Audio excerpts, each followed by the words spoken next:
अस्सलाम स्टूडेंट्स, आई मोहम्मद अहमद इकबाल। आज हम डिस्कस करने वाले हैं क्लास 10 के चैप्टर 14 करंट इलेक्ट्रिसिटी को। आज हम डिस्कस करने वाले हैं कंडक्टर्स को कि कंडक्टर्स क्या चीज़ होती है और इंसुलेटर्स को और इंसुलेटर क्या चीज़ होते हैं। हमें मालूम है कि कुछ ऐसे मटेरियल्स होते हैं या मेटल्स होते हैं जिनमें से क्या गुजर सकता है, करंट गुजर सकता है, और कुछ ऐसी चीज़ें होती हैं जिनमें से करंट नहीं गुजर सकता। हमारी डेली लाइफ में है, जैसे कि प्लास्टिक है, प्लास्टिक से करंट नहीं गुजर सकता है। इसके अलावा तार हो गई है, लोहे की तार हो गई है, आयरन वायर हो गई है, कॉपर की तार हो गई है, इसके अलावा सिल्वर की तार हो गई है। तो ये जो चीज़ें होती हैं इनमें से क्या गुजर सकता है, करंट गुजर सकता है। इसकी रीजन क्या है और ये क्या फर्क है इन दोनों में, ये हम डिस्कस करने वाले हैं आज। जिनमें से करंट गुजर सकता है उसे हम क्या कहते हैं, उन चीजों को कंडक्टर्स कहते हैं, और जिनमें से करंट नहीं गुजर सकता है उनसे हम क्या कहते हैं, इंसुलेटर्स कहते हैं। तो ये रीजन क्या है कि इन जो कंडक्टर्स होते हैं, कंडक्टर्स के दरमियान में फ्री इलेक्ट्रॉन्स क्या होते हैं, मौजूद होते हैं, जो कि रैंडमली मूव कर रहे होते हैं। इसकी रैंडमली मूव कर रहे हैं, जब हम क्या करते हैं, इसको एक्सटर्नल सोर्स देते हैं, तो ये इलेक्ट्रिक फील्ड देते हैं, तो ये क्या हो जाते हैं, ये अलाइंड हो जाते हैं, एक डायरेक्शन में मूव करना शुरू कर देते हैं। तो इस जो स्पेसिफिक डायरेक्शन में जो मूव करना शुरू कर देते हैं, इनका बहाव हो जाता है स्पेसिफिक डायरेक्शन में। तो जिस वजह से क्या होता है कि वो हमारे पास इलेक्ट्रॉन क्या होते हैं, फ्री इलेक्ट्रॉन्स मूव करना शुरू कर देते हैं, करंट का क्या होना शुरू हो जाता है, फ्लो होना शुरू हो जाता है। ये थे हमारे पास है कंडक्टर्स के बारे में। इंसुलेटर्स क्या चीज होती है, इंसुलेटर्स में फ्री इलेक्ट्रॉन्स मौजूद नहीं होते हैं, या इतनी मिकदार में मौजूद नहीं होते कि क्या हो जाए, इनमें से करंट गुजर सके। ना फ्री इलेक्ट्रॉन्स होंगे, ना ही क्या होगा, करंट इलेक्ट्रॉन्स का बहाव, चार्जेस का बहाव होगा, और ना ही क्या होगा उसमें से करंट गुजर सकेगा। इसलिए हम इन मटेरियल्स को क्या कहते हैं, इंसुलेटर कहते हैं। देखते हैं हम आज क्या लिखा हुआ है। Metals have free access of free electrons होते हैं हमारे पास है। हमारे पास क्या होते हैं, इनके फ्री इलेक्ट्रॉन्स होते हैं, which are not held strongly with atoms of metals. ये एटम्स के, मेटल के जो एटम्स होते हैं उनके साथ क्या होते हैं, स्ट्रांगली हेल्ड नहीं होती हैं, बल्कि क्या होते हैं, वीकली होते हैं। जब एक्सटर्नल फील्ड दी जाती है वो लैदा हो जाते हैं उनके एटमॉस्फेयर से। तो these electrons move randomly in all direction. ये क्या कर रहे होते हैं, ये आल डायरेक्शन में मूव कर रहे होते हैं। ये आल डायरेक्शन में, ये नहीं कि फ्री स्पेस में मूव कर रहे होते, बल्कि मेटल के अंदर ही क्या कर रहे होते हैं, मूव कर रहे होते हैं आल डायरेक्शन में, इनसाइड मेटल्स, मेटल के अंदर ही। तो ये आगे है हमारे पास है, व्हेन, जब हम we apply external electric field. जब हम एक्सटर्नल इलेक्ट्रिक फील्ड अप्लाई करते हैं, जैसे कि कोई भी इलेक्ट्रिक फील्ड है, या फिर हम कहते हैं कि बैटरी के साथ कंडक्टर को कनेक्ट करते हैं, इसके दोनों एंड को वोल्टेज प्रोवाइड करते हैं, these free electron move in a specific direction. तो ये क्या करना शुरू कर देते हैं, एक खास डायरेक्शन में मूव करना शुरू कर देते हैं।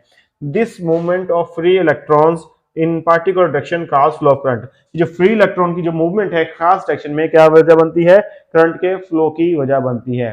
कैसे है कि पहले ये रैंडमली मूव कर रहे होते हैं, फिर क्या होते हैं, अलाइंड हो जाते हैं, एक खास स्पेसिफिक डायरेक्शन में क्या करना शुरू कर देते हैं, मूव करना शुरू कर देते हैं, यानी कि फ्लो होना शुरू हो जाता है। और करंट क्या है, फ्लो ऑफ चार्जेस है, यूनिट टाइम, यानी कि जो चार्जेस का फ्लो होता है यूनिट टाइम के अंदर, तो वो क्या होता है, करंट होता है। तो अब इस तरह क्या हो जाएगा कि ये फ्री इलेक्ट्रॉन्स स्पेसिफिक डायरेक्शन में मूव करना शुरू कर देंगे, तो ये हमारे पास क्या बन जाएंगे, करंट के फ्लो का काज बन जाएंगे।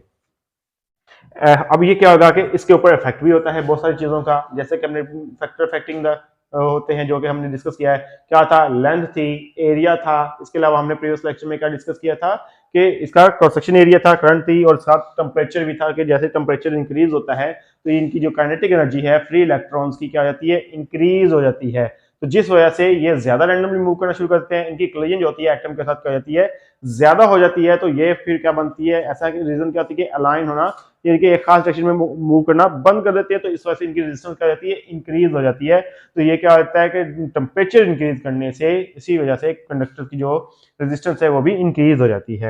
As the temperature of conductors और जैसे कि टेम्परेचर ऑफ कंडक्टर इंक्रीज हो जाता है, increase the resistance of the conductor हमारे पास क्या होती है, आल्सो इंक्रीज हो जाती है। कंडक्टर्स क्या हो जाती है, बढ़ जाती है, due to collision of electrons, collision of electrons की इन स्पेसिफिक डायरेक्शन की निस्बत से। अब ये क्या हो जाएगा हमारे पास, इसकी वजह से इसकी रेजिस्टेंस क्या हो जाएगी, इंक्रीज हो जाएगी। अब हम देखते हैं कि इसकी कुछ एग्जांपल्स हैं कंडक्टर्स की। कौन कौन से एग्जांपल हैं, सिल्वर हो गया, कॉपर हो गया, आयरन हो गया, प्लेटिनम, सिल्वर हो गया। ये क्या है, इसकी गुड एग्जांपल है कंडक्टर के, यहाँ कि इनमें से करंट गुजर सकता है। तो ये कम रेजिस्टेंस ऑफर करते हैं, या फ्री इलेक्ट्रॉन के दरमियान में क्या होते हैं, ज्यादा होते हैं। नेक्स्ट है हमारे पास क्या आ जाएगा, इंसुलेटर आ गया है। Electrons in insulators are not free to move. जो इलेक्ट्रॉन्स होते हैं इंसुलेटर्स में वो क्या होते हैं, फ्री नहीं होते हैं कि वो मूव कर सकें, बल्कि क्या होते हैं, एटम्स के साथ क्या होते हैं, टाइटली बाउंड होते हैं। They are tightly bound inside atoms. ये एटम्स के दरमियान में क्या होते हैं, टाइटली बाउंड होते हैं। Current can not flow through an insulator. तो करंट जो होता है इसके इंसुलेटर से फ्लो नहीं हो सकता है, because there are no free electrons for flow of current. तो उनके क्या होता है कि फ्लो ऑफ करंट के लिए फ्री इलेक्ट्रॉन्स मौजूद नहीं होते हैं। ना फ्री इलेक्ट्रॉन्स होंगे, ना ही कोई करंट चार्ज का भाव होगा, और ना ही क्या होगा, करंट होगा। इसी वजह से इसकी जो एग्जांपल्स है हमारे पास है, ग्लास, शीशा है, शीशे से करंट नहीं गुजर सकता है क्योंकि इसके दरमियान में फ्री इलेक्ट्रॉन नहीं होते हैं, तो ये भी इंसुलेटर हो जाएगा। वुड, लकड़ी है, लकड़ी को हम एक्सटर्नल इलेक्ट्रिक फील्ड या फिर एक्सटर्नल सोर्स अप्लाई करें तो उसमें से फ्री इलेक्ट्रॉन नहीं मूव होते हैं, फ्लो नहीं होते हैं इसमें, और करंट वहां से नहीं गुजर सकता है, तो ये भी क्या है, हमारे पास इंसुलेटर है। सिमिलरली प्लास्टिक है। प्लास्टिक क्या है कि इसमें भी फ्री इलेक्ट्रॉन नहीं होते हैं, बल्कि ये टाइटली बाउंड होते हैं इलेक्ट्रॉन एटम के साथ है, तो वो भी मूव नहीं कर सकते हैं, तो ये भी क्या हो गया, इंसुलेटर है। इसलिए जो कंडक्टर्स को इंसुलेट किया जाता है किससे, प्लास्टिक की चीजों से।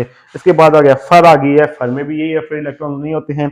सिल्क आ गई है, रबड़ हो गई है, ये सारे के सारे क्या हैं, ये इंसुलेटर हैं। रीजन क्या है इनकी कि इनमें फ्री इलेक्ट्रॉन्स मौजूद नहीं होते हैं, बल्कि एटम के साथ इलेक्ट्रॉन्स टाइटली बाउंड होते हैं। ये स्टूडेंट्स, ये था हमारे पास आज का लेक्चर। आई होप आपको समझ आई होगी। आज के लिए इतना काफी है। अल्लाह हाफिज।